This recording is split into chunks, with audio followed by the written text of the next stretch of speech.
All right, so second step for the coil building project. I have created my base. That was my first step. I rolled up that slab, traced my template for my base, and now I'm going to show you guys how to make your coils and start building up with those coils.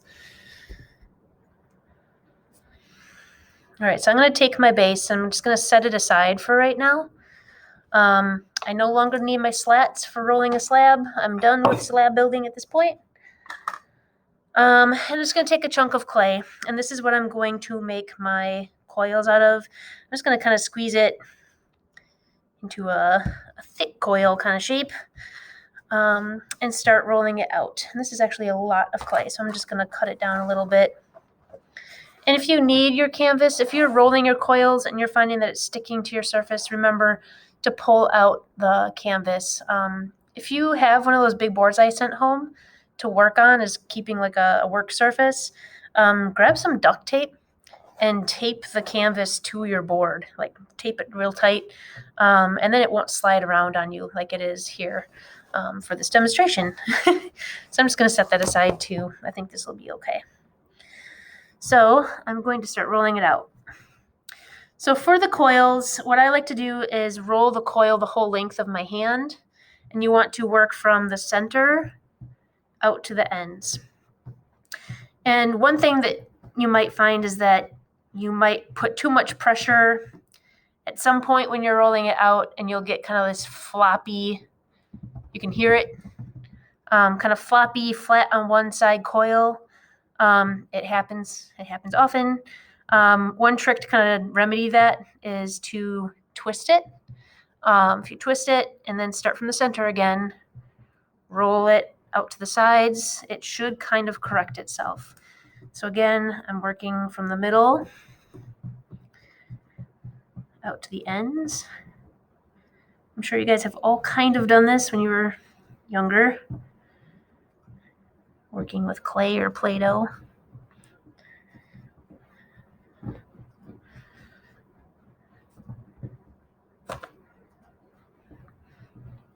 So again, this is a pretty long coil. It doesn't have to be this long.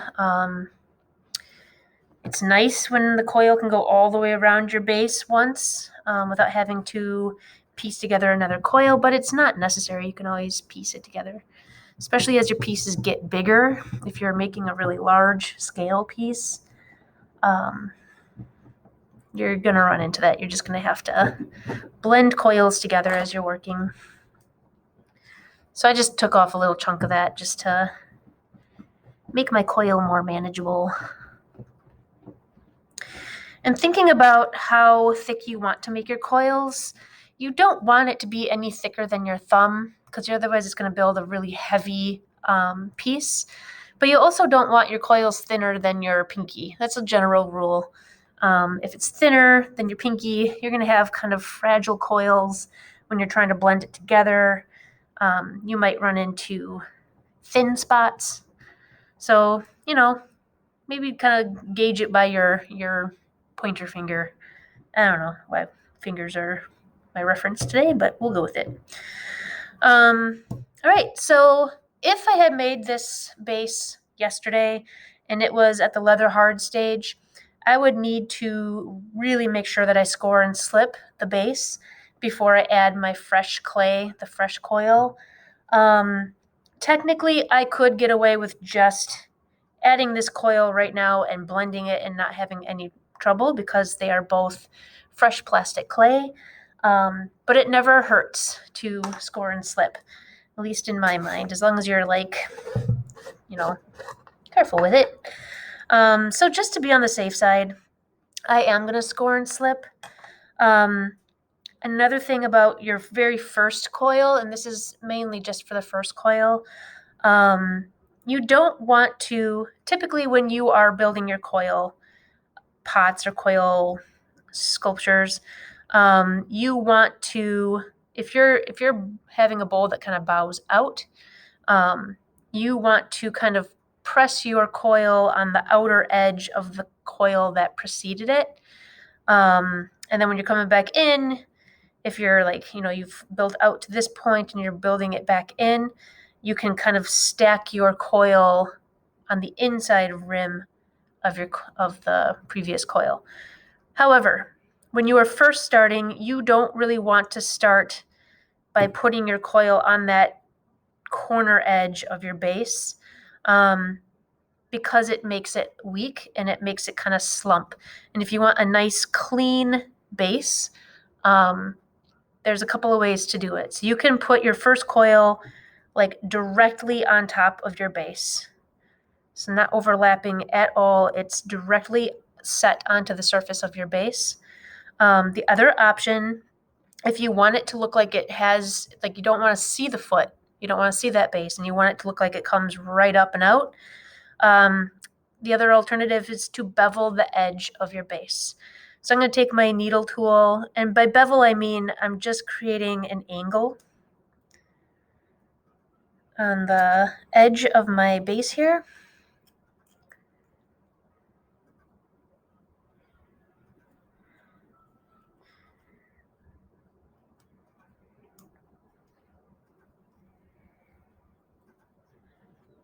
Okay. So you can see it's got that beveled edge. It's cut at an angle that way, so that when I do set my coil on there, it's going to actually line up with the edge of my base and kind of fill in that bevel. And it won't have that kind of slump look, like if I just set it on that corner and it started to kind of sink and slump, where it kind of starts to look bulgy and weird. The bevel will prevent that from happening. So you can either, again, go directly on top with your first coil and then start building out, or you can bevel that edge and attach your coil directly to that bevel so that it's got a nice flat, solid surface to attach to.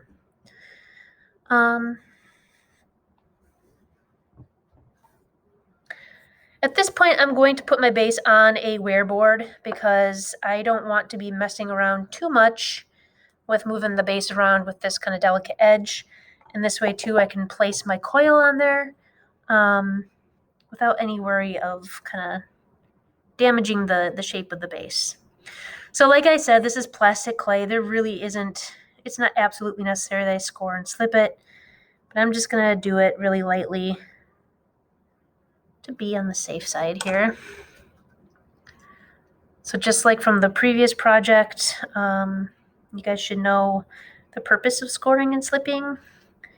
Again, much more important when you're working with a clay body that is leather hard and attaching something that's plastic, a plastic piece of clay. So here I'm just going to kind of compress it to the base.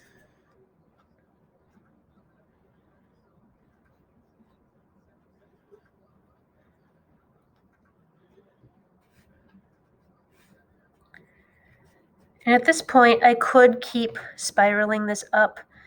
I prefer to cut it off and blend it at this point, and then just keep working one ring at a time so I don't get like that weird hump that I have to kind of go back and refine later. It's your personal preference. If that doesn't bother you, go ahead and keep spiraling that coil.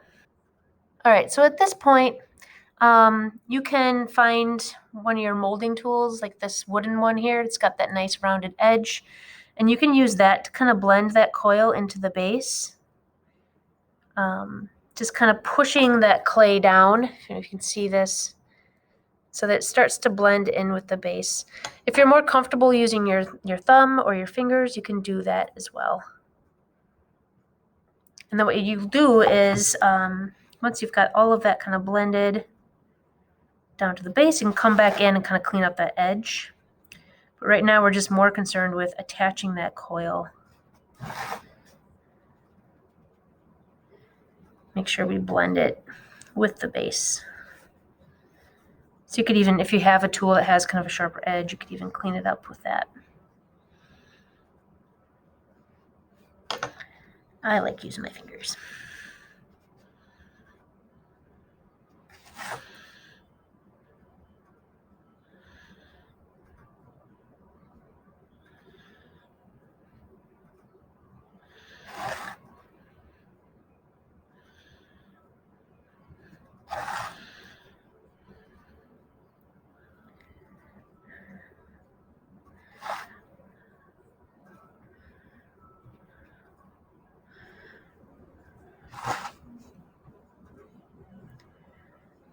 All right. So now you can see I've got the base, the coils blended in nice for the bottom. At which point I could start making another coil.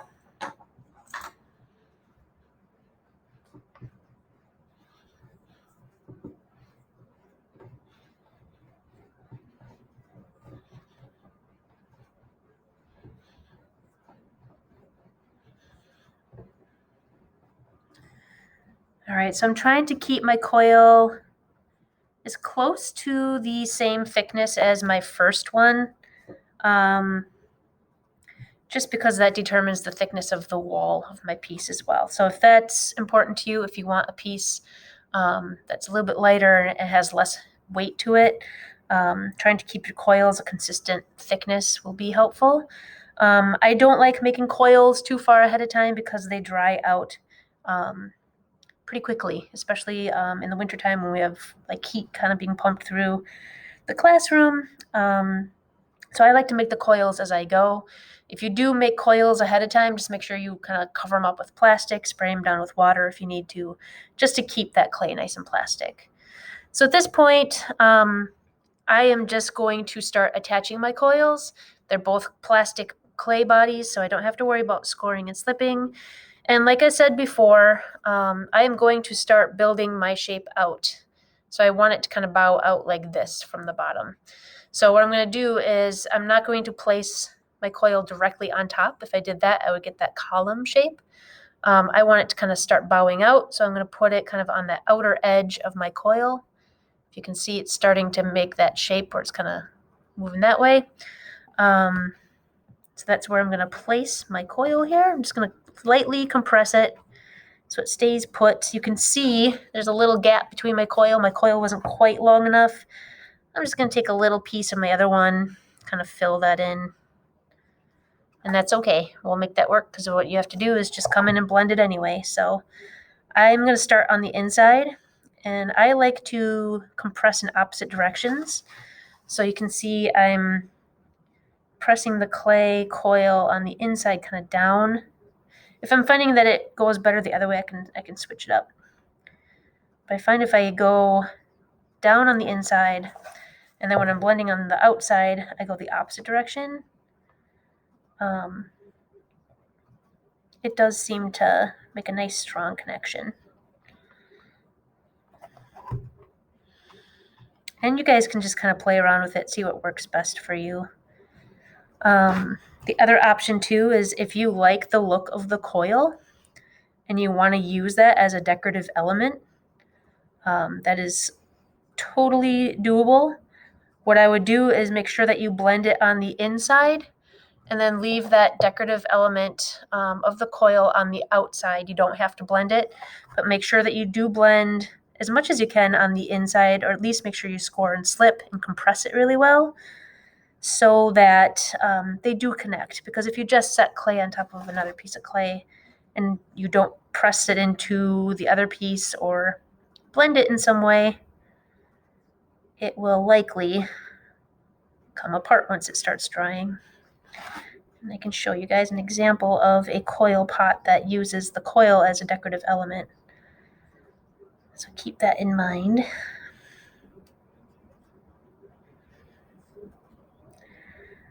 All right, so here is, I blended the inside. I have not blended the coil on the outside. All right, so there's that one. I'm going to show you guys. So here's one that I had started earlier in the day. It has become a little bit more leather hard. So for this one, if I were to start adding coils, my plastic clay is much more loose, much more pliable, flexible than my leather hard. So this is where I would remind you guys to, so if you start your bowl, put it away for the night and it becomes a little bit tougher, a little bit more leather hard, just remember, make sure you score the surface of the pieces that you're combining, at least for that first coil that you're attaching to the clay body that is of different moisture content. So I would roll out a coil, a fresh coil, score and slip this rim of the leather hard piece, attach that fresh coil. And then any coils that I add on after, as long as they are of the same moisture content, so I attach that fresh coil to my leather hard, I can now start using fresh coils and not have to slip and score every single coil. Just reminding you guys, if you are adding the plastic piece of clay to the leather hard, you need to make sure that you score and slip between the two. And again, once you do that, work for the rest of the class period, adding fresh coils, and you don't have to score and slip between the two, as long as they have the same moisture content, okay? So it's just between that leather hard and the fresh clay that you need to score and slip. Just make sure you do that, otherwise you'll have a pot that will kind of come apart in the middle. So I wanted to show you guys some different examples of coil pots, and what can work aesthetically, what might not work for you aesthetically. Some people like seeing the coils, some people don't. Some people want to disguise the coils completely.